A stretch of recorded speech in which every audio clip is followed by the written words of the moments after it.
بسم اللہ الرحمن الرحیم۔ السلام علیکم ورحمۃ اللہ وبرکاتہ۔ خلیفہ ہارون رشید اپنے دربار میں بیٹھا ملکہ زبیدہ سے شطرنج کھیلنے میں مصروف تھا۔ بہلول رحمۃ اللہ علیہ بھی پاس بیٹھے یہ سب کچھ اپنی آنکھوں سے دیکھ رہے تھے کہ اسی وقت چوکی دار نے صدا دی، عالی جا، ایک مچھلی فروش پیش ہونے کی اجازت چاہتا ہے۔ اجازت ہے؟ خلیفہ نے فوراً اجازت دے دی۔ مچھلی فروش اندر داخل ہوا، کہنے لگا، عالی جا، میں آپ کے لیے بہت عمدہ مچھلی لے کر حاضر خدمت ہوا ہوں۔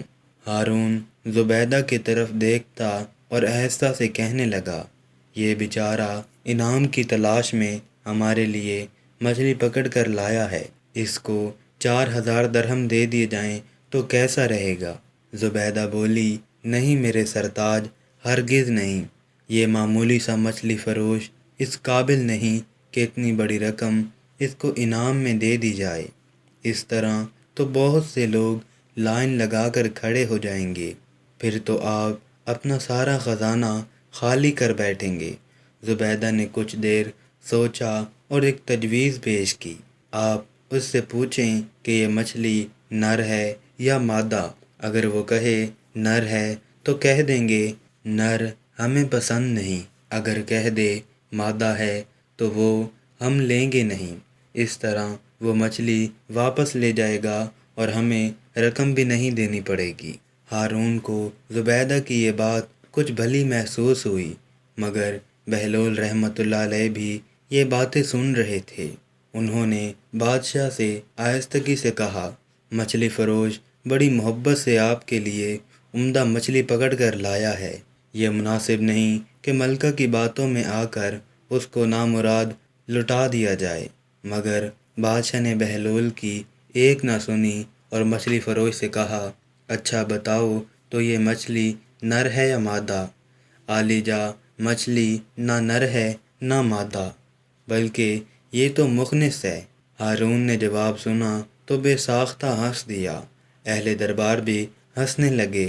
ہمیں تمہاری حاضر دماغی نے متاثر کیا، تمہیں شاہی خزانے سے 4000 درہم انعام میں دیے جاتے ہیں۔ مچھلی فروش درہم لے کر واپس پلٹا ہی تھا کہ ایک درہم زمین پر گر گیا۔ وہ پکڑنے کے لیے نیچے جھکا ہی تھا کہ زبیدہ پھر ہارون کے کان میں سرگوشی سے بولی، دیکھا عالی جا، کتنا لالچی انسان ہے یہ مچھلی فروش کہ ایک درہم اگر زمین پر گر گیا تو وہ بھی نہیں چھوڑا، جبکہ باقی سب تو اس کے اپنے پاس ہی تھے نا۔ کیا خبر کوئی اور ضرورت مند وہ درہم اٹھا کر اپنی ضرورت پوری کر لیتا۔ ہارون کو یہ بات بہت کھٹکی اور فوراً مچھلی فروش کو پکڑ کر پیش کرنے کا حکم دے دیا۔ بہلول نے بھی ملکہ کی یہ بات سن لی۔ عالی جا، ملکہ کے کہنے پر آپ مچھلی فروش کو نہ روکیے، اسے جانے دیں۔